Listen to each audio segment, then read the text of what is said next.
हम जो है अभी स्टार्ट करते हैं इसको, ठीक है।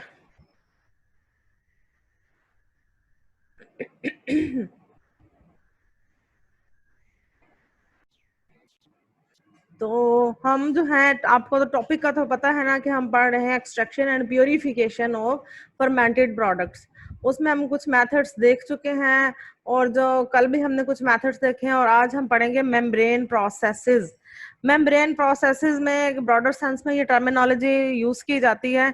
अब इसमें जिसमें भी मेम्ब्रेन जो है ना, जिसको है बायोलॉजिकल मेम्ब्रेन्स जिसमें यूज होती हैं, जो भी सेपरेशन के प्रोसेसेस में, उसको हम मेम्ब्रेन प्रोसेसेस बोलते हैं। और उसमें देख लेंगे कितने प्रोसेसेस हैं, ये सारे के सारे इंक्लूड हैं। इसमें माइक्रो फिल्ट्रेशन आ जाता है, अल्ट्रा फिल्ट्रेशन आ जाता है, नैनो फिल्ट्रेशन आ जाता है, रिवर्स ऑस्मोसिस आ जाता है, इलेक्ट्रोलिसिस आ जाता है, डायलिसिस आ जाता है, इलेक्ट्रो डायलिसिस भी आ जाता है, गैस सेपरेशन आ जाता है, वेपर परमिएशन आ जाता है, अच्छा पर वेपोरेशन आ जाता है, मेम्ब्रेन डिस्टिलेशन आ जाता है, और मेम्ब्रेन कंट्रैक्टर्स आ जाते हैं। इन सारे के सारे प्रोसेसेस में मेम्ब्रेन, बायोलॉजिकल मेम्ब्रेन जिसको वैसे जो है एक्चुअली सिलेक्टिवली परमिएबल मेम्ब्रेन जो है, एक्चुअल जो है एक्यूरेट जो है टर्मिनोलॉजी है, लेकिन आपको लिटरेचर में सेमी परमिएबल मेम्ब्रेन के जो है नाम से भी काफी लिटरेचर मिलेगा। इसका मतलब यही होता है सेमी। सेमी का आपको मतलब कि फुल नहीं, पार्शल। कुछ उसमें से ना कि जो स्मॉलर जो है मॉलिक्यूल्स पास। मेम्ब्रेन कौन सी है? जो है सेल मेम्ब्रेन, ठीक है। उसमें से जो पैसेज होती है ना कुछ सर्टेन आयंस की, मॉलिक्यूल्स की, और जो उसमें ये कंसेप्ट है कि सेमी परमिएबल मेम्ब्रेन के कुछ को अलाउ करती है पास करने का, और कुछ को अलाउ नहीं करती है, उसको डिफरेंशियली परमिएबल भी कहते हैं। लेकिन जो एक्चुअल वर्ड है ना, वो जो एक्यूरेट ज्यादा है, वो सिलेक्टिवली परमिएबल है। सिलेक्टिवली परमिएबल, ये काफी जो मेम्ब्रेन है ना, सेल मेम्ब्रेन काफी सिलेक्टिव है परमिएबिलिटी के पॉइंट ऑफ व्यू से। कुछ आयंस और मॉलिक्यूल्स को तो वो परमिट करती है, बट कुछ को कुछ जरूरत होती है कुछ सर्टेन आयंस और कैरियर और चैनल प्रोटीन्स की, उसको असिस्ट करने के लिए फॉर परमिएबिलिटी। तो जो एक्चुअल जो एक्यूरेट वर्ड है वो सिलेक्टिवली परमिएबल मेम्ब्रेन है, लेकिन आपको लिटरेचर में पढ़े मिलेगा, इस पे आपने कंफ्यूज नहीं होना, ठीक है। और ये सारे प्रोसेसेस जिनमें ये मेम्ब्रेन यूज होती हैं, ठीक है, बायोलॉजिकल मेम्ब्रेन कह लें, या सेमी परमिएबल मेम्ब्रेन कह लें, या सिलेक्टिवली परमिएबल या डिफरेंशियली परमिएबल मेम्ब्रेन, तो इसको हम कहेंगे membrane processes for the separation of जो है मिक्सचर में से जो सर्टन मॉलिक्यूल्स को, या आपके डिफरेंट जो है जो टेस्ट सब्सटेंस है यूं कह लें, उसको सेपरेट करने के लिए, ठीक है। या आपके फर्मेंटेड प्रोडक्ट्स है कोई भी, ठीक है। अच्छा, तो जो है ना, अब जो मेम्ब्रेन की जस्ट मैंने वैसे फंक्शंस बताए हैं, कुछ टर्मिनोलॉजीज यूज होती हैं। इसकी जो प्रॉपर्टीज है ना सेल मेम्ब्रेन की, ये मेम्ब्रेन कौन सी है? आम सी नहीं है, सेल मेम्ब्रेन की प्रॉपर्टी है। इसमें ये इम्परमिएबल का अगर वर्ड यूज, इसका मतलब नथिंग कैन पास थ्रू, ये इसके फंक्शन है, ठीक है। Permeable, most things can pass through, ठीक है। Semi permeable, smaller molecules pass through but not larger molecules, ठीक है। वही जो बात हमने की। अच्छा, उसके बाद जो है selectively permeable, most accurate terminology, only certain small molecules and certain large molecule can pass through, ठीक है। Cell membranes are selectively permeable, ठीक है, सिलेक्टिवली परमिएबल ही होती हैं। अब ये देखिए, आपको पता है, आपने फ्लूइड मोज़ेक मॉडल अगर एफएससी में पढ़ा हो तो ये इस तरह से याद रखें कि लिपिड बाई लेयर है, ये भी लिपिड की लेयर है, ये भी लिपिड की लेयर है, ठीक है। इसको इसीलिए लिपिड बाई लेयर कहते हैं। अब इसमें कुछ प्रोटीन्स एम्बेडेड होती हैं, जो कैरियर प्रोटीन है, जो असिस्ट करती हैं certain movement of certain ions and molecules की, ठीक है। आपको पता है जो है, ये देखिए, लार्जर मॉलिक्यूल जो है उनको असिस्ट करना पड़ेगा, स्मॉलर मॉलिक्यूल वाटर है, ये कुछ उनको परमिट करती है ट्रांसमिशन के पॉइंट ऑफ व्यू से, और कुछ को नहीं करती, ठीक है, सिलेक्टिव है ये। तो मैंने ना जस्ट आपकी क्लैरिटी के लिए ये वाली स्लाइड ऐड की थी। अच्छा, मेम्ब्रेन प्रोसेसेस में अब क्या है, the processes utilize semi permeable membrane, या हम डिफरेंशियली परमिएबल मेम्ब्रेन कहें, या selectively permeable membranes to separate molecules of different sizes and therefore act in the similar manner to conventional filters, conventional filters की तरह से बिहेव करती है, ठीक है, जिसमें सेमी परमिएबल जो भी प्रोसेसेस में यूज होती है उन्हें मेम्ब्रेन प्रोसेसेस बोलते हैं। अच्छा, अब इनमें जो हमने डिफरेंट टाइप्स के जो है प्रोसेसेस देखे थे उनको वन बाय वन थोड़ा बहुत जस्ट आपको ना इंट्रोड्यूस ही करवाना है, बहुत ज़्यादा डिटेल्स नहीं है। अच्छा, माइक्रो फिल्ट्रेशन में हम क्या करते हैं? Micro filtration is a type of filtration, filter से याद रखें ना, ये मेम्ब्रेन जो ये भी क्या काम करती है, जस्ट लाइक फिल्टर्स की तरह से एक्ट करती है। Microfiltration is a type of filtration physical process where a contaminated fluid is passed through a special pore sized membrane to separate microorganisms and suspended particles from process liquid। ठीक है, कि अब filtration का काम क्या है? कि फिजिकल प्रोसेस है, कंटेमिनेटेड फ्लूइड जो है उसमें से ना गुजारते हैं उसके पोर साइज के अकॉर्डिंग, जो सेपरेट करते हैं डिफरेंट माइक्रो ऑर्गेनिजम्स को, डिफरेंट पार्टिकल्स को फ्रॉम द प्रोसेस्ड जो है लिक्विड होता है। अल्ट्रा फिल्ट्रेशन क्या है? ठीक है, can be described as a process in which solutes of high molecular weight are retained, solutes of high molecular weights are retained when the solvent of low molecular weight are forced under hydraulic pressure। ठीक है, through a membrane. अब membrane आपके mind में होना जाहिर है कि इतने प्रोसेसेस में membrane involve of a very fine pore size. ठीक है, इसके वेरी फाइन पोर साइज है। ठीक है, अब ये इसको कहेंगे। अब हाइड्रोलिक प्रेशर क्या होता है ये आपको पता होता है, केमिस्ट्री वालों को पता होना है। ये जो पूरे का पूरा जो है ना, जितनी भी वॉल्स के साथ ऑल जो प्रेशर है ना उसको बोलते हैं। ठीक है, इसकी जो आगे इसको मेजर करते हैं। ठीक है, आपको ये पता ही है सारे कि पीएसआई भी इसके हैं यूनिट्स, उसी में करते हैं। हाँ, और एटमॉस्फेयर्स भी क्या इसमें होते हैं, इसके इसको कह देते हैं कितने एटमॉस्फेयर्स है इतना। ये मेरे केमिस्ट्री वालों को मुझसे ज़्यादा बेहतर पता है। अच्छा, नैनो फिल्ट्रेशन क्या है? Is a membrane filtration based method. अब उसके नाम से भी थोड़ा सा देखा करें, नैनो फिल्ट्रेशन। नैनो का मतलब ही आपको थोड़ा सा माइंड में आ जाए कि बहुत छोटा सा, बहुत बहुत फाइन पोर साइज होगा। नैनो का मतलब कि बहुत छोटा फिल्टर नहीं होगा, उसका पोर साइज इतना स्मॉल होगा कि उसमें से बहुत ही रिफाइंड और बहुत प्योरीफाइड जो प्रोडक्ट आपको मिलेगी। Nano filtration is a membrane filtration based method that uses nanometre size through pores. ठीक है, नैनोमीटर साइज के पोर्स होते हैं that pass through the membrane.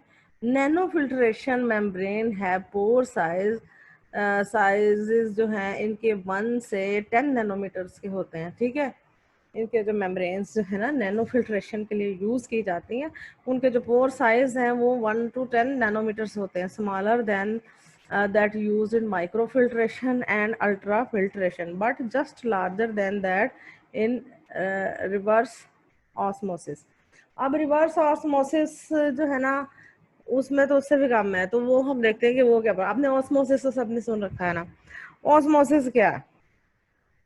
आपको पता है कि मूवमेंट ऑफ सोल्यूट्स और जो है आयंस कह लें या particles from the higher solute concentration towards the lower solute concentration. ठीक है, मूवमेंट होती है।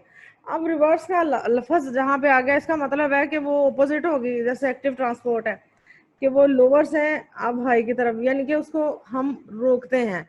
अब ये क्या एक नेचुरल फिनोमिना है। ये देखें, मैंने यहाँ पे एक पिक्चर ऐड की थी, ये रिवर्स ऑस्मोसिस की। ये देखें, आपको यहाँ समझ आएगी, ये सिंपल नॉर्मल ऑस्मोसिस हो रही है और ये है रिवर्स ऑस्मोसिस। ठीक है, अब नॉर्मल ऑस्मोसिस में देखें कि ये प्योर वाटर है और आपको पता है कि वाटर पोटेंशियल जो है इसका चक्कर है, from higher water potential to movement of water अगर कहें ना तो from higher water potential towards lower water potential. अब वाटर पोटेंशियल क्या है? Energy of water. आपको पता है कि जितना प्योरीफाइड वाटर होगा ना, ठीक है, वो उतनी उसकी एनर्जी ज्यादा होगी। ठीक है, अब जो है कि हायर उसकी उतनी पोटेंशियल वाटर पोटेंशियल ज्यादा होगी और वाटर हमेशा हायर वाटर पोटेंशियल की तरफ से लोअर वाटर पोटेंशियल की तरफ मूव करेगा। जितनी सोल्यूट्स की सोल्यूशन फॉर्म में होगा तो उसकी वाटर पोटेंशियल कम होगी। तो यहाँ पे ये प्योरीफाइड वाटर है, नॉर्मल ऑस्मोसिस के प्रोसेस में क्या हो रहा है कि सोल्यूट की तरफ मूवमेंट हो रही है इसकी। लेकिन अब देखें in case of reverse osmosis में क्या करते हैं कि कोई ऐसा प्रेशर अप्लाई करते हैं, ठीक है, अप्लाइड प्रेशर, कि इस प्रोसेस को रिवर्स किया जाता है, कि जो हम नहीं चाहते कि जो प्यूरिफाइड वाटर है, क्योंकि हमारा जो पर्पस क्या है ये माइंड में रखा करें कि हमारा पर्पस जो है ना, हमने प्यूरिफिकेशन करनी है अपनी जो डिजायर्ड प्रोडक्ट है, फर्मेंटेड प्रोडक्ट्स हैं, ठीक है, उसकी प्योरिफिकेशन में प्योरीफाइड प्रोडक्ट है। तो अगर हमारा जो नॉर्मल ऑस्मोसिस होगी तो क्या होगा, वो भी हमारा जो प्योरीफाइड प्रोडक्ट है वो भी जो है इम्प्योर हो जाएगी। जाहिर है उसने हायर से लोअर की तरफ जो है कंसंट्रेशन की तरफ मूव करना है। अब इसमें रिवर्स में यहाँ पे प्रेशर इतना अप्लाई कर देते हैं कि जो है कि इस फिनोमिना को रिवर्स कर दिया जाता है कि सोल्यूशन की तरफ से भी वाटर जो है तो प्योरीफाइड वाटर की तरफ मूव कर जाए, ताकि हमें प्योरीफाइड प्रोडक्ट मिल जाए। जो है ना कंटामिनेटेड जो थिंग्स हैं वो उधर वाटर उधर की तरफ, या हमारा जो सोल्यूशन है डिजायर्ड आउटकम जो है प्रोडक्ट है वो जो है मूव जो है वो उधर इम्प्योरिटी की तरफ मूव ना करे, ये हमारा पर्पस होता है। ठीक है, अच्छा ये हम यहाँ पे पढ़ रहे थे। रिवर्स ऑस्मोसिस की डेफिनेशन भी देख लेते हैं। Is a separation process where the solvent molecules are forced by an applied pressure to flow through a semi-permeable membrane in the opposite direction to that dictated by osmotic forces, and hence it terms as reverse osmosis। ठीक है, हम उसको process को reverse करते हैं bye जो apply हम जो खुद अप्लाई करते हैं प्रेशर के थ्रू के, जो है हमें हमारी जो आउटकम है हम प्यूरिफाइड हमें मिल जाए। अच्छा, मेम्ब्रेन इलेक्ट्रोलाइट क्या है?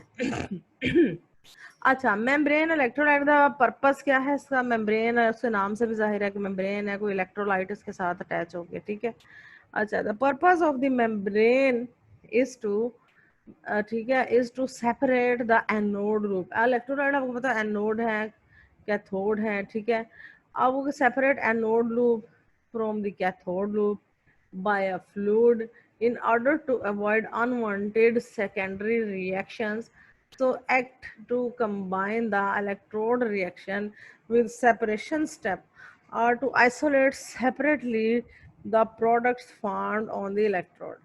आपको जाहिर है कि मेम्ब्रेन के साथ इलेक्ट्रोड लगे हुए हैं, फिर इलेक्ट्रिक करंट पास होगा, फिर उसमें से फ्लूइड गुजारेंगे, तो ये भी हमारे पास एक जो है रिफाइनिंग की प्यूरिफिकेशन की टेक्निक है। ठीक है, उसके नाम से भी जाहिर है। अब इलेक्ट्रोड डायलिसिस, आपने डायलिसिस का लफ्ज भी सुना। इलेक्ट्रो का मतलब होगा कि उसमें इलेक्ट्रिक करंट का कोई चक्कर शक्कर होगा। ठीक है, इसके नाम पे भी थोड़ा सा देखा करें। इलेक्ट्रो डायलिसिस क्या है? इस ये अब जो सारे ये मेम्ब्रेन यूज हो रही है इनके साथ। अच्छा, is the type of dialysis in which electrodes are placed on the sides of the membrane. अब इसकी भी साइड्स पे मेम्ब्रेन के इलेक्ट्रोड लगा दिए जाते हैं। In this way positive ions can pass through one side. ठीक है, जाहिर है आपको अब ये केमिस्ट्री वालों को इतना तो पता होगा, एनोड है कैथोड है, और एनोड की तरफ कौन से आयंस मूव करेंगे और कैथोड की तरफ कौन से आयन मूव करेंगे। ठीक है, ये तो अब आपको बहुत अच्छे तरीके से पता है। In this way positive ion can pass through one side, ठीक है, of this membrane, while the negatively charged ions can pass through the other side of the membrane. This cause acceleration in the process of dialysis। ठीक है, अच्छा, अब gas separation क्या है?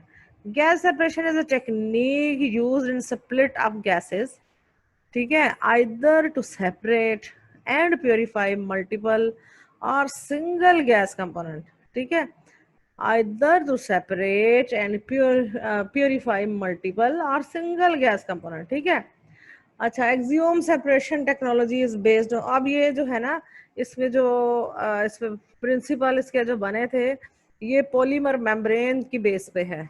ठीक है, पॉलीमर मेम्ब्रेन्स होती हैं उनकी बेस पे ये गैस सेपरेशन की जाती है। ठीक है, अब जो है वेपर परमिएशन जो है, ठीक है, ये है प्रोसेस, एक मेम्ब्रेन प्रोसेस है। ये denotes the transport of matter through a membrane from a vapour feed mixture to a vapour permeate. Permeate क्या है? हमारी जो फाइनल जो आउटकम है प्यूरिफाइड प्रोडक्ट है। ठीक है, denote the transport of matter through membrane, membrane से हम अपने मैटर को ट्रांसपोर्ट करवाते हैं फ्रॉम वेपर फीड, आपको पता है vapour mixture to vapour permeate. अच्छा, पर वेपोरेशन, पर वेपोरेशन, अच्छा हम पर वेपोरेटिव सेपरेशन भी बोलते हैं, इज अ प्रोसेस क्या है, या मेथड है, processing method for the separation of mixtures of liquid by partial vaporization through a non porous and और पोरस मेम्ब्रेन। पोरस या नॉन पोरस दोनों मेम्ब्रेन इसमें चलती हैं। अब एक वर्ड आया कि पार्शियल वेपोराइजेशन क्या है। अब पार्शियल वेपोराइजेशन या तो इससे निकला है कि कुछ वोलेटाइल जो है लिक्विड जो है सॉल्यूशंस, उनको यूज किया जाए तो वो बहुत जल्दी एवेपोरेट कर देंगे, ठीक है, उसको भी पार्शियल वेपोराइजेशन कहेंगे। या फिर ये है कि वेपोरेट करवा के कंडेंसर में भेज दिया जाए तो वो भी थोड़ी देर के लिए वेपोराइजेशन होगी और फिर बाद में कंडेंसर के थ्रू वो लिक्विड में कन्वर्ट हो जाएंगे, ठीक है। ये दोनों के लिए ये पार्शियल वेपोराइजेशन जो है का वर्ड यूज किया जा सकता है। अच्छा जो है, अच्छा मेम्ब्रेन डिस्टिलेशन है next, is a separation process where a microporous hydrophobic membranes separates two aqueous solution at different temperatures। अब इसमें हाइड्रोफोबिक मेम्ब्रेन्स यूज की जाती हैं separate two aqueous solution at different temperatures पे। सेपरेशन वेयर अ माइक्रोपोरस, ठीक है। इसमें क्या होता है, दी हाइड्रोफोबिसिटी, ये तो अब आपको कल भी बताया था, हाइड्रोफोबिक क्या है, वाटर इनसॉल्युबल, ठीक है। Hydrophobicity of the membrane prevents mass transfer of the liquid. अब वो लिक्विड को ट्रांसफर नहीं होंगे, where a gas liquid interface is created. अब आपको जाहिर है इसका मतलब क्या है, इसका मतलब यही है कि अगर हमने हाइड्रोफोबिक मेम्ब्रेन्स यूज की हैं तो हमने लिक्विड के अलावा जो है कोई हमने अपनी फाइनल जो प्योरीफाइड आउटकम लेनी है या गैस लिक्विड लेना है, ये कुछ भी जो है इंटरफेस या इंटरेक्शन में कुछ और चीज लेनी है तो उसको हमने प्योरीफाइड प्रोडक्ट करना है, रिफाइन करना है, तो उसके लिए ये यूज की जाती है। अच्छा अब मेम्ब्रेन कंट्रैक्टर क्या है।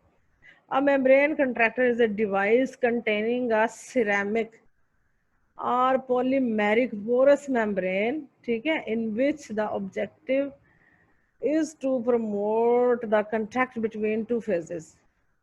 A membrane contractor is thus a device that achieves gas liquid or liquid liquid mass transfer without dispersion of one phase within another। अच्छा अब ये मेम्ब्रेन कंट्रैक्टर इसकी समझ आई है आपको। अच्छा ये इसमें क्या करते हैं, एक डिवाइस है कंटेनिंग सिरेमिक या पॉलीमेरिक पोरस मेम्ब्रेन, ठीक है। अच्छा in which the objective is to promote the contact between two phases. अब इसमें भी कोई टू फेजेस बनती है, उनका कंटैक्ट करवाते हैं। द मेम्ब्रेन कंट्रैक्टर इज दस the a device that achieves gas. अब देखें, अब कंटैक्ट गैस लिक्विड इंटरेक्शन है, लिक्विड लिक्विड मास ट्रांसफर है without dispersion of one phase, यानी कि एक फेज जो है डिसरप्ट नहीं होती, उस बेस पे हम सेपरेशन भी कर लेते हैं इंटरेक्शन के साथ साथ, ठीक है। अच्छा ये मैंने जस्ट स्लाइड ऐड की थी आपको दिखाने के लिए, ये देखिए माइक्रो फिल्ट्रेशन है, अल्ट्रा नैनो रिवर्स ऑस्मोसिस, ये इस तरह से हम फॉर एग्जांपल रॉ वाटर है उसको इस तरह से ये हम डिफरेंट टाइप के फिल्टर्स हैं, उनके पोर साइज डिफरेंट हैं, उस बेस पे उनको ना डिफरेंट फिल्ट्रेशन के नाम दिए हुए हैं, जस्ट आपको दिखाने के लिए। जस्ट प्योरीफिकेशन परमिएट क्या है, फाइनल जो हमारी प्रोडक्ट है जो प्योरीफाइड प्रोडक्ट उसको कलेक्ट करने के लिए, ठीक है। अच्छा आगे जी जो है नेक्स्ट है ड्राइंग जो है मेथड हमारे पास क्या है, ये अब ड्राइंग कब करते हैं। देखिए हमने ड्राइंग ये तो एंड पे जाके कहीं करते हैं कि हमने अपनी जो फॉर एग्जांपल कोई भी प्रोडक्ट है उसको हम प्योरीफाई करना चाहते हैं, फर्मेंटेड प्रोडक्ट है उसको प्योरीफाई कर लिया, उसके एंड पे जो हम ड्राइंग करते हैं, the drying of any product including biological product is often the last stage of manufacturing process। ये लास्ट स्टेज है मैन्युफैक्चरिंग प्रोसेस की। Drawing is undertaken because the cost of transport can be reduced, the material is easier to handle package, ठीक है, the material can be stored more conveniently in the dry state। अब आपको पता है कि dry farm में contamination नहीं आती और बहुत कन्वीनियंट है। आप बाहर अब्रॉड जा रहे हैं, आपने थोड़े सैंपल लेके जा सकते हैं, उसको स्टोरेज का भी कोई इतना इशू नहीं आ रहा, उसकी कॉस्ट भी कम हो गई है, और इजी टू हैंडल है, उसका वेट भी कम हो गया है। ड्राई हम करते हैं, जैसे हम लेबोरेटरीज में काम करते हैं अपने सैंपल, फॉर एग्जांपल हमारे पास कोई मिक्सचर होते हैं, प्योरीफाइड प्रोडक्ट होती है, कोई प्योरीफाइड डीएनए होता है, अब उसको हम क्या करते हैं, ड्राई कर लेते हैं। ये बहुत मतलब बेस्ट टेक्नोलॉजी है, ड्राई करके साथ ले जाते हैं उसको, ना कोई इशू होता डिग्रेड होने का, ना कंटामिनेशन होने का, और दूसरा ये है कि कन्वीनियंट भी बहुत है, ठीक है, और उसकी कॉस्ट भी नहीं है इतनी। तो चले आज हम इतना ही, यहाँ पे कल से क्रिस्टलाइजेशन पढ़ेंगे और इसको वाइंड अप करेंगे इस टॉपिक को। तो आज के लेक्चर में हमने देखा है कि डिफरेंट मेम्ब्रेन प्रोसेसेस जो हैं उनके थ्रू जो हम सेपरेशन या प्योरीफिकेशन करते हैं, उनको यूज़ करते हुए वो कौन कौन से हैं, उनके जस्ट हम मैंने नाम बताए हैं और थोड़ा थोड़ा उसको ना इंट्रोड्यूस करवाया है, बहुत डिटेल्स में नहीं गई, और आपको जस्ट आपकी क्लैरिटी के लिए बताया है कि मेम्ब्रेन है, उसकी फंक्शंस क्या है और मेम्ब्रेन कौन सी है।